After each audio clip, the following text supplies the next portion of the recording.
Aujourd'hui, Choc Média vous emmène chez Bruno Sior à Pont-Saint-Maxence dans l'Oise. Il a repris la carrosserie de son beau-père, inaugurée en mai 68. Autant vous dire que nous sommes ancrés dans la région depuis très longtemps. Nous travaillons aujourd'hui pour 3 générations de clients, les grands-parents, les parents et les enfants. On a beaucoup de personnes qui viennent nous voir et qui prennent vraiment plaisir à échanger avec nous sur des domaines qui sont liés à la carrosserie, mais qui sont aussi liés à d'autres domaines d'activité. La transition a été assez simple dans la mesure où mon beau-père était un petit peu une personne qui avait à cœur de transmettre son savoir, ses savoirs. Et très rapidement, il a laissé un petit peu, comme il disait, place à la jeunesse pour en fait que nous puissions mettre une stratégie différente de la sienne au sein de l'entreprise. Laisser place à la jeunesse, c'est ce que fait également Bruno, puisqu'aujourd'hui tous ses employés ont effectué leur formation dans sa carrosserie. Nous sommes un garage formateur depuis très longtemps. Nous travaillons en partenariat avec le CFA local et nous recevons des jeunes régulièrement à l'année. Et quand on décèle chez eux justement un potentiel intéressant, dans la mesure du possible, nous les gardons. Ce qui permet d'avoir une unité au sein d'un groupe très important. On a réussi à fédérer une cohésion.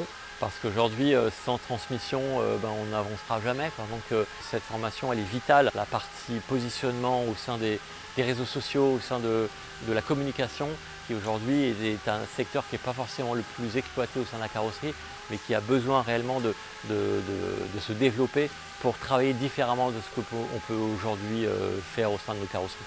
Et c'est son fils Vincent qui s'occupe de la communication pour le garage. C'est très important aussi bien pour les jeunes que après les personnes en général, parce que vraiment maintenant les gens en fait au premier abord, avant de se rendre chez nous, ils vérifient les avis sur Google ou ils regardent aussi sur les réseaux sociaux. Nous on est présent sur Facebook majoritairement.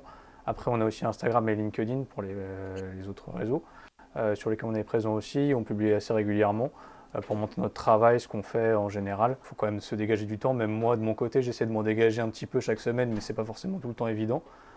Trouver aussi du contenu pertinent aussi à mettre sur les réseaux. En majorité, généralement, pour attirer l'œil, on met des voitures assez atypiques ou assez hors normes, entre guillemets.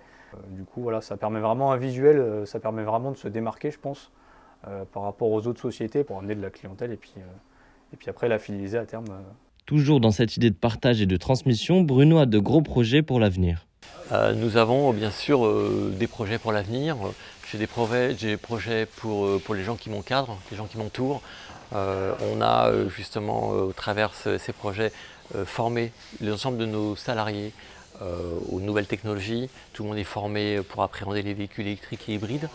On a ce projet de s'étendre, donc de sortir de ces locaux-là, de se créer des mètres carrés supplémentaires, d'optimiser notre capacité de travail, de moderniser notre outil de fonctionnement bien entendu. Sans oublier par contre notre partie cœur de métier de carrossier, dans la mesure où on fait aussi beaucoup de véhicules anciens, parce qu'on a aussi une demande très importante dans notre région.